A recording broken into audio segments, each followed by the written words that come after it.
At my son's birthday party, my ex-wife and her boyfriend stood in front of the door. Pathetic deadbeat. Get out of here, she snapped, then spat in my face. Security grabbed me by the shoulders. I stayed calm, smiled, and walked away. Then I made one phone call.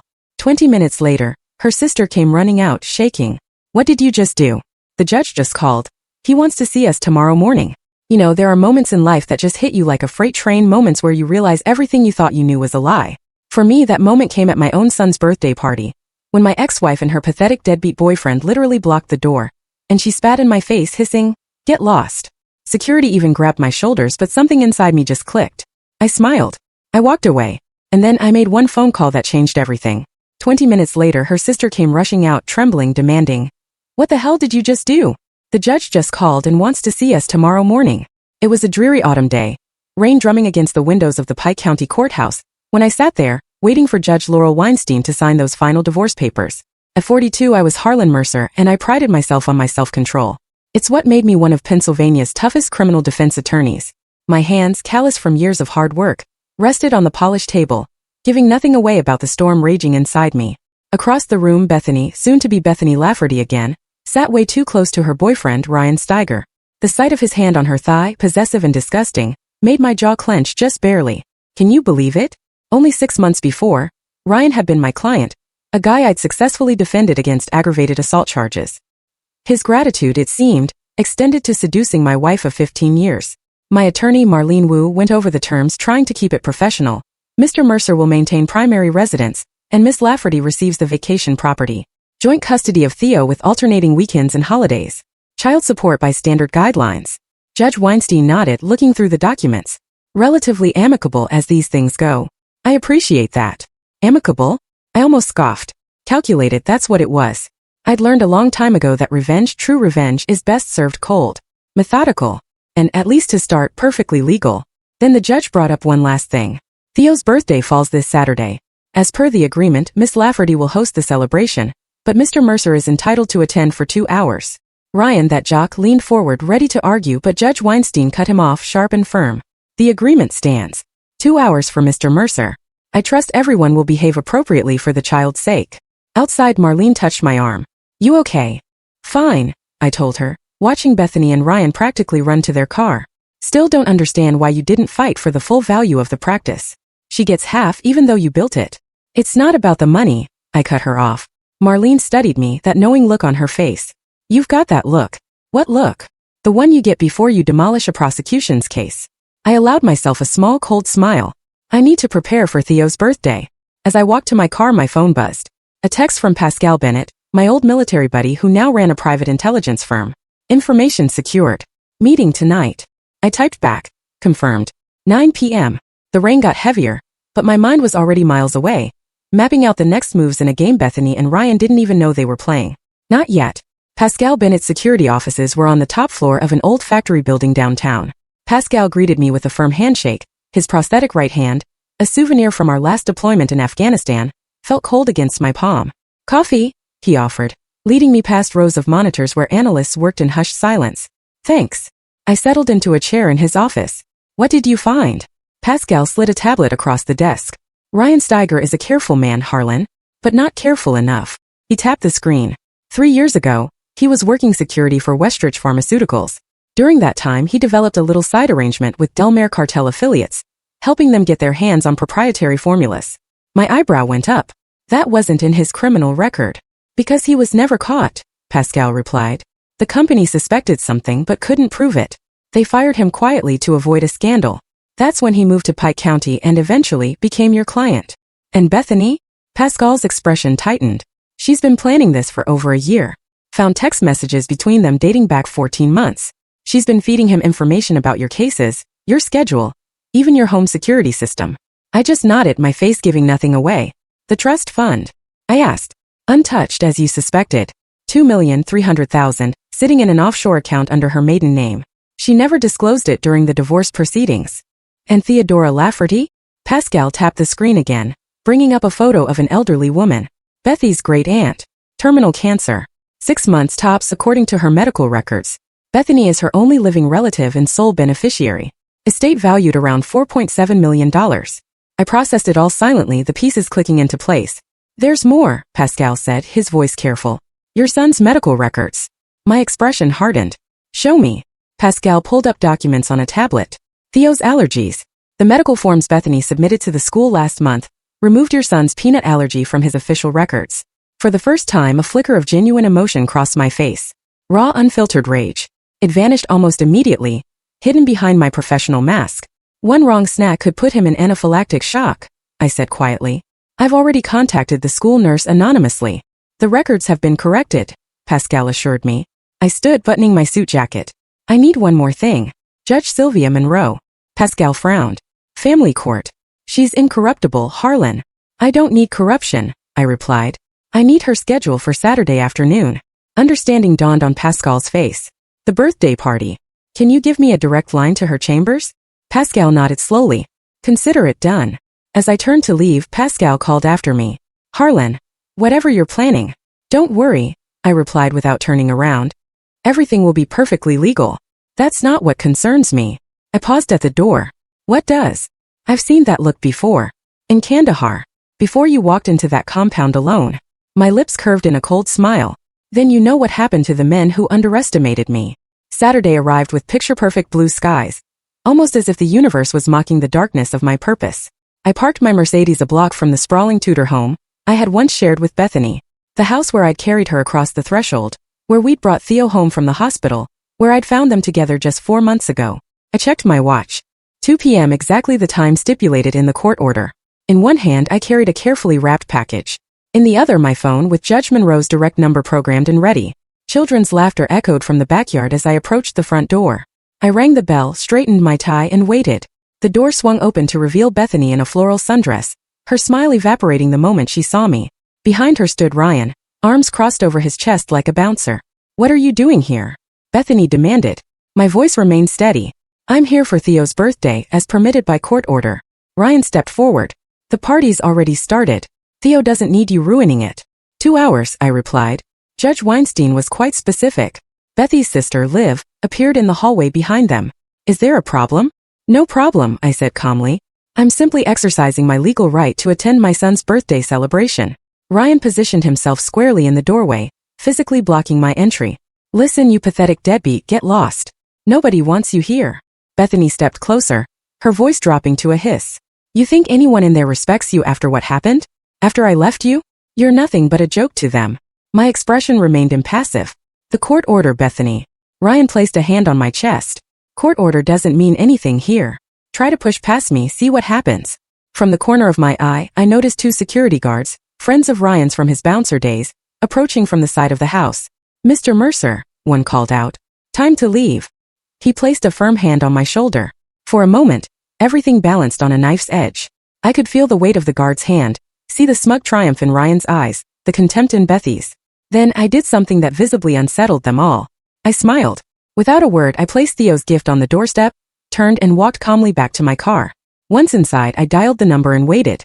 Judge Monroe, came the crisp answer. Your Honor, this is Harlan Mercer. I apologize for disturbing your weekend, but there's an urgent matter regarding a child welfare concern in violation of court orders that requires immediate attention. 10 minutes later, I watched from my car as Bethy's phone rang. The transformation on her face was visible even from a distance. Shock followed by fear. She handed the phone to Ryan, whose expression darkened as he listened. Moments later, Liv came rushing out of the house, face pale as she hurried toward my car. What the hell did you just do? She demanded, her voice trembling. The judge called and immediately wants to see us. All of us. Today. I stepped out of my car adjusting my cuffs. I simply reported a violation of a court order and potential child endangerment. Child endangerment? Are you insane? Removing Theo's peanut allergy from his medical records. My voice was deadly quiet. What would you call it? The color drained from Liv's face. Tell Bethany and Ryan to bring Theo to Judge Monroe's chambers in 1 hour, I said. I'll meet you there. I opened my car door. And Liv? This is just the beginning. Judge Sylvia Monroe's chambers felt unnaturally quiet for a Saturday afternoon. The typical courthouse bustle was absent, leaving only the soft ticking of an antique wall clock and the occasional rustle of papers as the judge reviewed the documents before her. I sat perfectly still, a statue of patience. Across the room, Bethany repeatedly checked her phone while Ryan fidgeted with his watch. Theo sat between them, playing a game on a tablet, headphones isolating him from the tension saturating the room. Judge Monroe finally looked up, her steel gray eyes moving deliberately between the parties. At 67, her reputation for no-nonsense justice was legendary in the county. "I've reviewed the evidence Mr. Mercer has provided," she began, her voice carrying the weight of decades on the bench. "Falsification of medical records, violation of custody orders, and what appears to be a pattern of parental alienation." Bethany straightened, ready to protest. "Your Honor, those accusations are documented," Judge Monroe interrupted, holding up a folder. "School records showing the removal of a life-threatening allergy. Text messages between you and Mr. Steiger discussing ways to prevent Mr. Mercer from seeing his son. Testimony from the security personnel Mr. Steiger hired stating they were instructed to remove Mr. Mercer by any means necessary if he attempted to attend the birthday celebration." Ryan leaned forward. "Judge, I can explain." "Mr. Steiger, you have no legal standing in this matter," Judge Monroe stated flatly. "Your presence here is purely as an observer." The judge turned to Theo, her expression softening. "Young man, would you mind stepping outside with my assistant for a few minutes? She has some books you might enjoy." After Theo left, Judge Monroe's demeanor hardened again. "Miss Lafferty, these actions constitute contempt of court at minimum. At worst, they could be grounds for modification of the custody arrangement." Bethany paled. "You can't." "I absolutely can," Judge Monroe cut in. "And given the documented risk to the child's health, I'm inclined to issue an emergency modification today." "Your Honor," I interjected smoothly, "if I may offer an alternative." All eyes turned to me. This was the moment I'd orchestrated, the pivot point in my carefully constructed plan. "I have no desire to disrupt Theo's life further," I continued. "Children need stability. What I propose is this. We maintain the current custody arrangement, but with court-mandated supervision of Miss Lafferty's parenting decisions regarding medical care and education." Judge Monroe considered this. "You're being remarkably generous, Mr. Mercer." "I'm thinking of my son," I replied simply. What I didn't say was that this was merely the opening gambit, the sacrifice of a pawn to position my knights. The supervision would require weekly meetings, documentation, and scrutiny that would soon become a noose around Bethy's neck. "Additionally," I added, "I request that Mr. Steiger have no involvement in decisions regarding Theo's well-being until such time as the court deems appropriate." Ryan surged to his feet. "This is bullsh*t. You can't." "Mr. Steiger." Judge Monroe's voice cracked like a whip. "One more outburst and I'll have you removed. You have no parental rights here." Bethany grabbed Ryan's arm, pulling him back to his seat, her eyes never leaving my face. Finally, she was recognizing the trap closing around her. Judge Monroe made her ruling. Supervised custody for Bethany, weekly reports to the court, and restrictions on Ryan's involvement with Theo. As we left the chambers, I paused beside Bethany. "You should have read the divorce agreement more carefully," I murmured. "Particularly the clause about endangering Theo's health." "This isn't over," Bethany hissed. "On that, I agreed. We are in perfect alignment." Outside, Pascal waited in an unmarked car. "How did it go?" he asked. "Phase 1 complete," I replied, watching as Bethany, Ryan, and Theo drove away. "Begin Phase 2. I want everything on Ryan's former employers at Westridge Pharmaceuticals.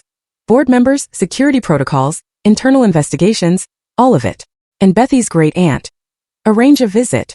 Tell her I'm handling a revision to her estate planning pro bono, of course." Pascal raised an eyebrow.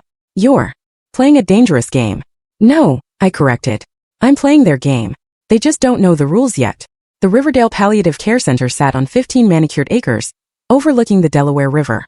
I navigated the hushed corridors with the confidence of someone who belonged there, nodding to staff as I passed. The bouquet of lilies in my hand completed the image of a dutiful family visitor. Room 317 was bathed in afternoon light when I entered. Theodora Lafferty lay propped against pillows, her once substantial frame now fragile beneath the blankets. Despite her illness, her eyes were sharp and assessing as they fixed on me. "You're not from hospice," she stated flatly. I placed the lilies on a side table. "No, Miss Lafferty. I'm Harlan Mercer." Recognition flashed across her face. Bethy's ex-husband. The lawyer. She studied me for a moment. "You've got some nerve showing up here." "I've been told that before," I replied, taking a seat beside her bed. "I understand you've been working with Brady and Winters on your estate plan." Theodora's eyes narrowed. "Bethany mentioned your conniving. Seems she undersold it." "Bethany tells many stories," I responded evenly. "Some truer than others." "Get to the point, Mr. Mercer. I'm dying, not senile." I appreciated her directness. "Your estate is substantial. Currently, it's structured to pass entirely to Bethany upon your death. She's my only living relative." "Is she?" I removed a folder from my briefcase. "Did you know that Bethany has been systematically endangering your great-great-nephew Theo's health by concealing his medical conditions?" I placed documented evidence before her, the altered school records, an affidavit from the school nurse, Judge Monroe's ruling. Theodora's hands trembled slightly as she examined the papers. Why would she do this? Control, I replied simply, and to remove obstacles to her relationship with Ryan Steiger, who, incidentally, has a documented history of violence and connections to drug trafficking. I showed her Ryan's sealed criminal records, which Pascal had obtained through channels best left unexplained. Bethany told me you were abusive, Theodora said, watching my reaction carefully. Did she mention specific incidents? Theodora hesitated. No, just that you were controlling. Ask yourself, Miss Lafferty, I said. In the 15 years you've known me, have you ever seen evidence of that? Or is it possible Bethany is projecting her own behaviors onto me? Silence filled the room as Theodora absorbed my words. Finally, she sighed heavily. What do you want, Mr. Mercer? I'm not here for your money, I assured her. I'm here because Theo deserves protection, including from his mother if necessary. And you expect me to disinherit my only niece based on your say-so? I expect nothing, I replied. I'm merely providing information you deserve to have before finalizing your estate plans. I stood to leave, placing my card on her table. Whatever you decide, I wish you peace in the time you have left. As I reached the door, Theodora called out, Mr. Mercer. I turned. I've lived long enough to recognize genuine concern, she said quietly, and genuine manipulation. Sometimes they look remarkably similar. I nodded. The difference is in the outcome, Miss Lafferty. Who benefits from your decision, and who suffers? 3 days later, I received a call from Gerald Winters, Theodora's estate attorney. Mr. Mercer, Miss Lafferty has requested your presence for the signing of her new will tomorrow at 2 p.m. She was quite insistent. When I arrived the following day, I found not only Theodora and her attorney, but also Bethany, her face tight with barely contained fury. Welcome to our little gathering, Theodora greeted me, her voice stronger than during my previous visit. I made some changes I thought everyone should hear directly. Gerald Winters cleared his throat uncomfortably before reading the new provisions. 20% of the estate to Bethany outright, 30% to Theo in a trust managed by a neutral third-party trustee until he reached 25, and the remaining 50% to establish a foundation for children with severe allergies, with Harlan Mercer appointed to the board of directors. Bethy's composure shattered. You can't be serious. After everything I've done for you. Yes, let's discuss what you've done, Theodora interrupted coldly. Like telling me Harlan couldn't be bothered to visit when I was hospitalized last year, when in fact you never told him I was ill. Or perhaps how you've been systematically overdosing my pain medication on the days before my cognitive assessments with Dr. Feldman. The room fell silent. I hadn't known about this last detail, and my respect for the elderly woman increased substantially. You're confused, Bethany tried, shooting a venomous glance at me. He's manipulating you. The only person who's been manipulating anyone is you, Bethany, Theodora stated firmly. I may be dying, but I'm not a fool. Gerald has already documented my mental competence with 3 independent psychiatrists. The will stands. After the papers were signed, I helped Theodora back to her room, leaving Bethany with the attorney. She'll contest it, Theodora said as I adjusted her pillows. She'll lose, I replied confidently. Theodora studied me. You didn't tell me about the medication. I didn't know, I admitted. But you're not surprised? No, I said. I'm not. Theodora patted my hand weakly. You're a dangerous man, Harlan Mercer. I hope my great-nephew has inherited your spine rather than his mother's ethics. As I left the facility, I spotted Bethany in the parking lot, speaking intensely with Ryan on her phone. When she saw me, her expression transformed into pure hatred. I merely nodded politely as I passed. Phase 2 was complete. The financial foundation of Bethy's future was crumbling, and with it, I suspected, Ryan's interest in their relationship. Now it was time for Phase 3, dismantling Ryan Steiger himself.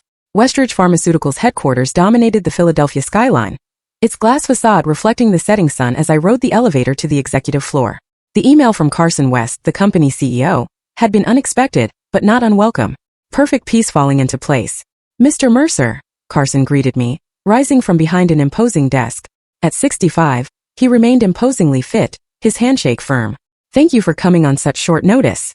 Your message sounded urgent, I replied, taking the offered seat. Carson nodded gravely. 3 days ago, our security team detected an intrusion into our research database, specifically our newest cancer treatment protocols. A potential billion-dollar breakthrough. I'm sorry to hear that, but I specialize in criminal defense, not corporate espionage.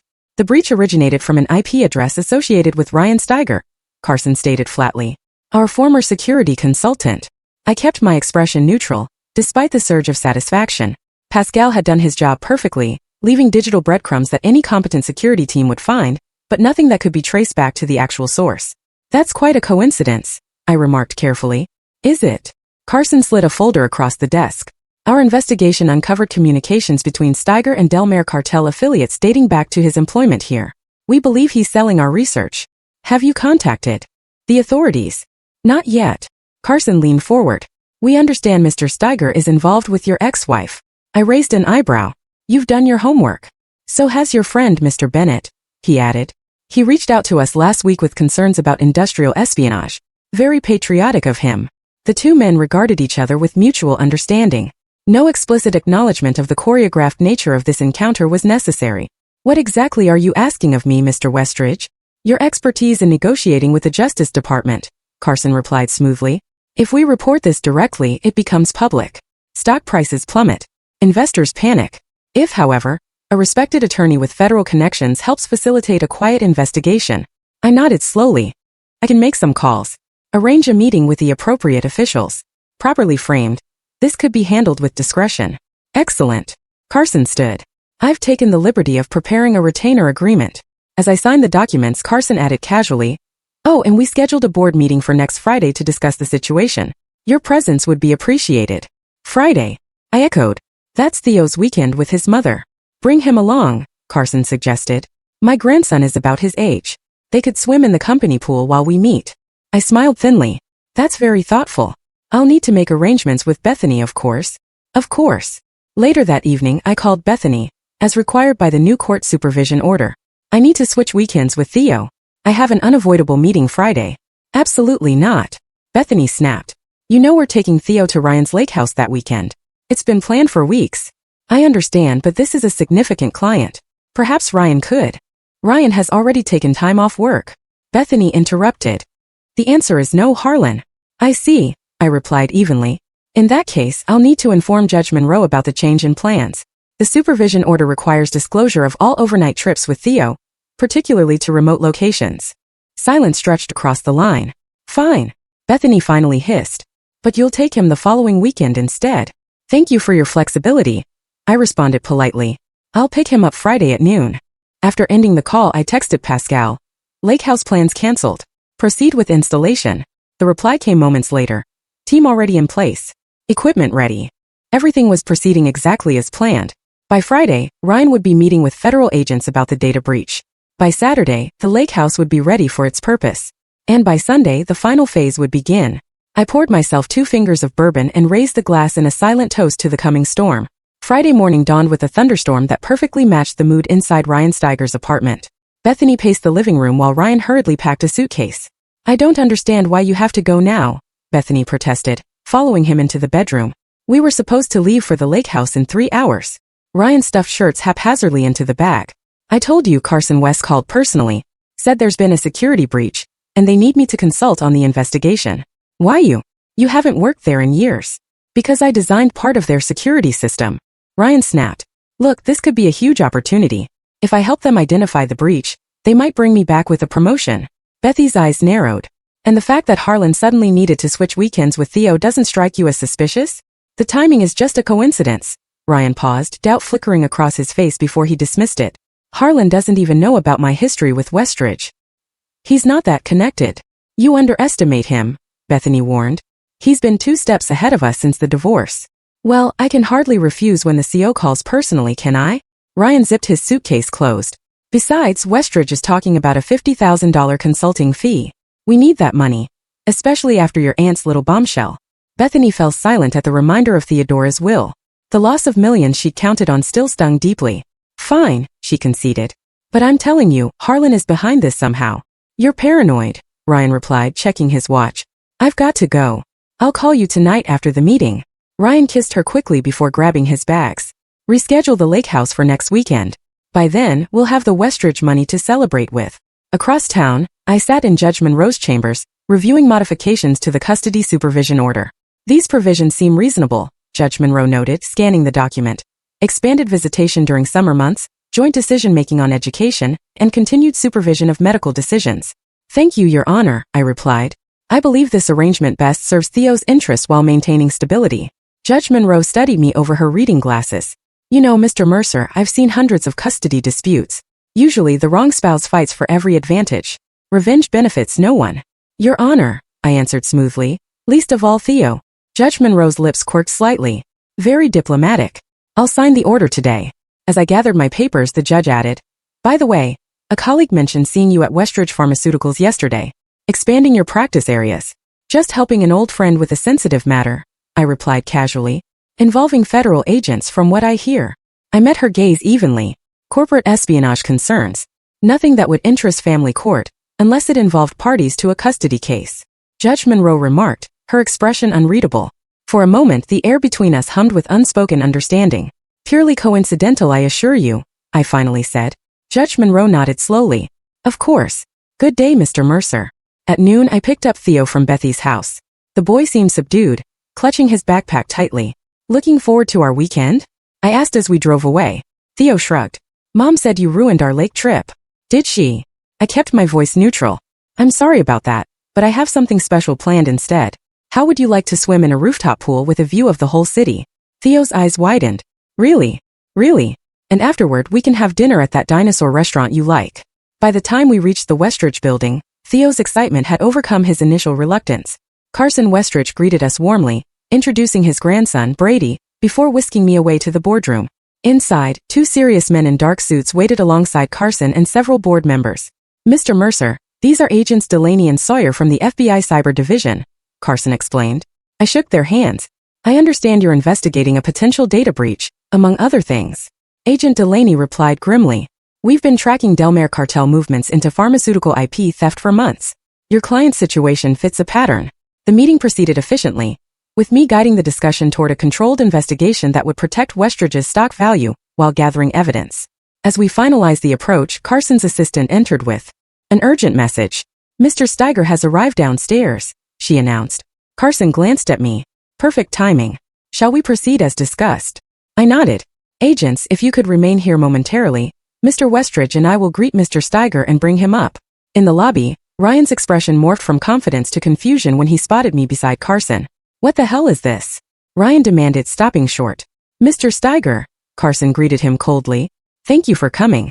Mr. Mercer has been advising us on a security matter that appears to involve you." Ryan's eyes darted between us. "I don't understand. Perhaps we should continue this conversation upstairs," I suggested smoothly. "Federal agents are waiting." The color drained from Ryan's face. "Federal? This is some kind of setup." "If you've done nothing wrong, you have nothing to fear," Carson stated. This. Ryan spat, backing away. "I'm not falling for whatever game you're playing, Mercer." As Ryan turned to leave, two security guards blocked his path. "Mr. Westridge would appreciate your cooperation, sir." Ryan's panicked gaze found me. I simply adjusted my tie calmly. "Running would be unwise, Ryan. It tends to imply guilt." Trapped, Ryan had no choice but to follow them to the elevator. As the doors closed, he hissed at me. "Bethany was right about you." "No," I replied quietly. "She wasn't nearly right enough." The following weekend, Bethany drove alone to Ryan's lake house, her knuckles white on the steering wheel. The past week had been a nightmare.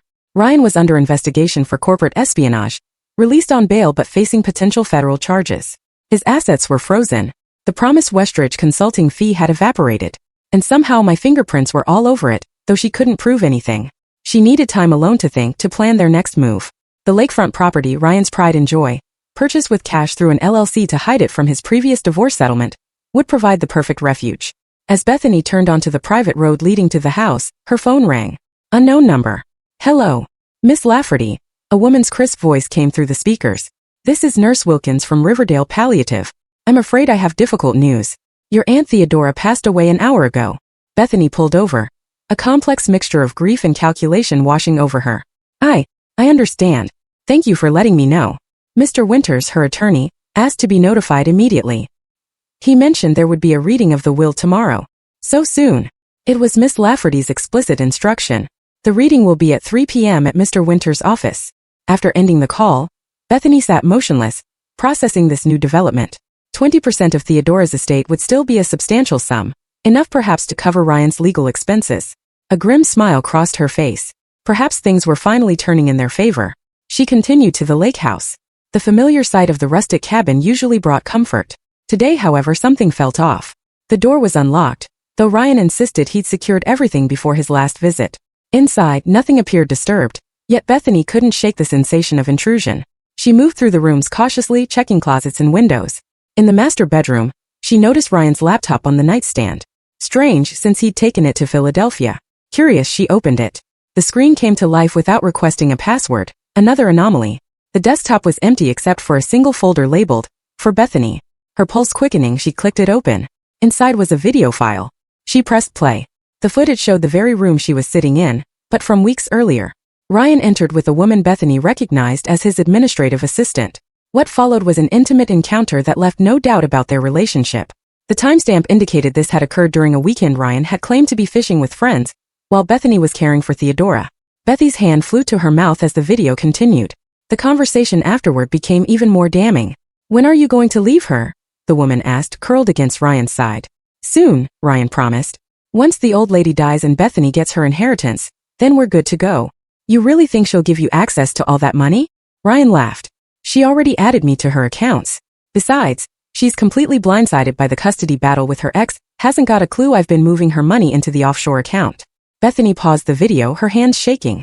She checked her banking app and found her savings account nearly depleted. Over $200,000 gone, transferred in small increments over the past 3 months. Frantically, she searched through the laptop, finding detailed records of Ryan's dealings. The offshore account information, dates and amounts of transfers from her accounts, even emails plotting how to access Theodora's estate once it passed to Bethany. As the magnitude of the betrayal crashed over her, another file caught her attention. Westridge evidence. Inside were documents clearly stolen from the pharmaceutical company, along with communications to potential buyers.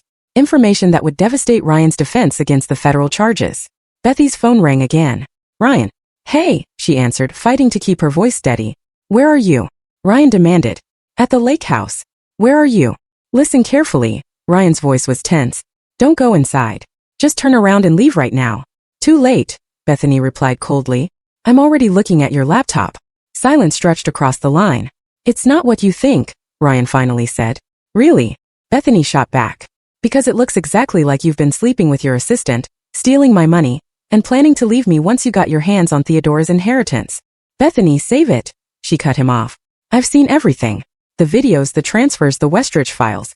It's over, Ryan. Listen to me." Ryan's voice took on a desperate edge. "That laptop wasn't supposed to be there. Someone planted it.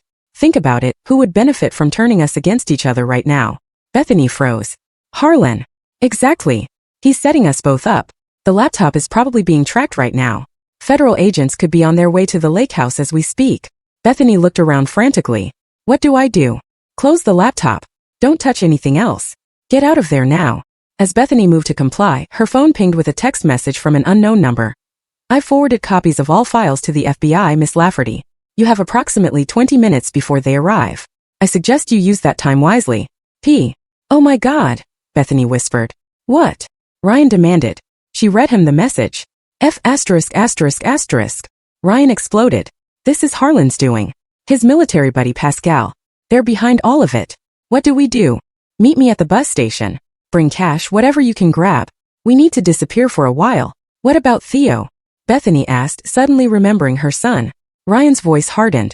"We don't have time for that now. It's survival mode. Theo's with Harlan this weekend anyway."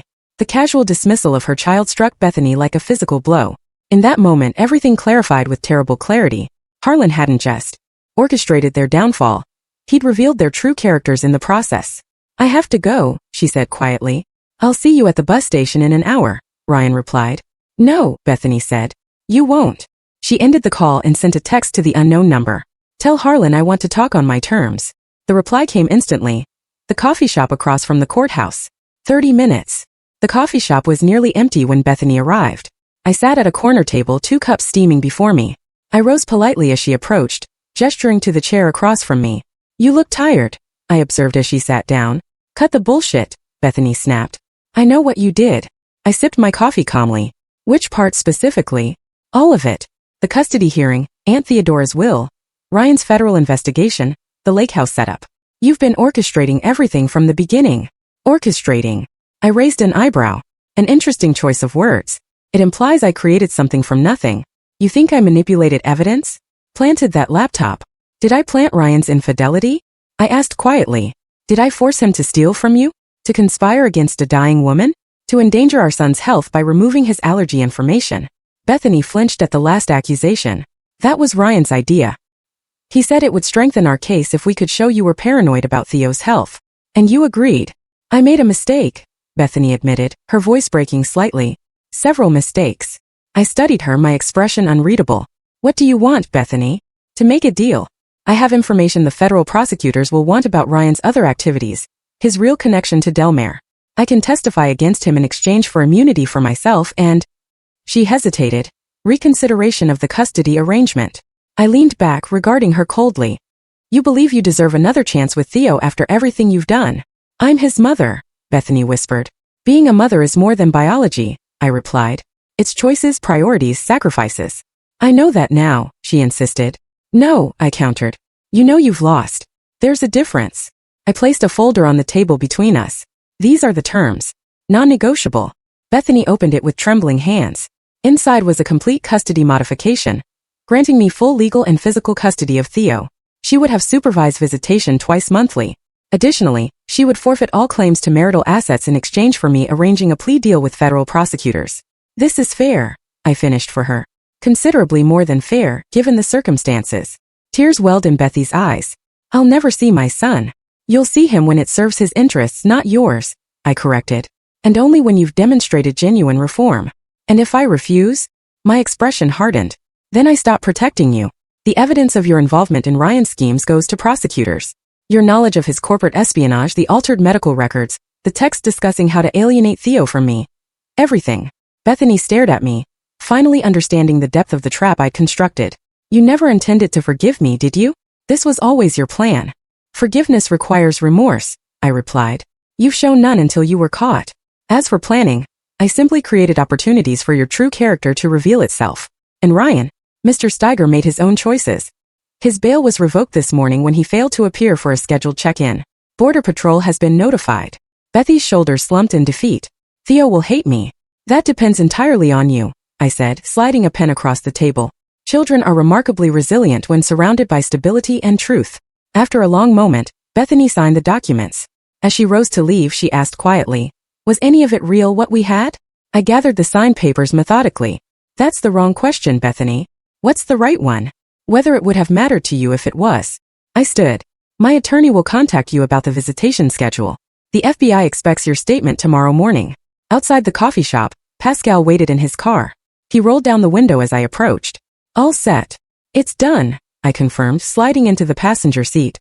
That was quite a game of chess you played, Pascal observed as we pulled away. I gazed out the window at Bethy's diminishing figure. Chess implies equal opponents, following established rules. And that's not what this was. No, I replied quietly. This was justice. At home, I found Theo in the backyard, teaching himself to skateboard with determined concentration. Watching my son's focused expression, so similar to my own, I felt the weight of the past months finally beginning to lift. Dad, Theo called, spotting me. Watch this. I smiled, a genuine smile that reached my eyes for the first time in over a year. I'm watching, I called back. I'm right here. As Theo proudly demonstrated his newest trick, my phone buzzed with a text from Judge Monroe. Custody modification approved, effective immediately. I slipped the phone back into my pocket without replying. The time for looking backward was over. Whatever came next, recovery, rebuilding, perhaps even redemption for those who earned it, would unfold on my terms. For now, watching my son in the fading afternoon light was judgment enough.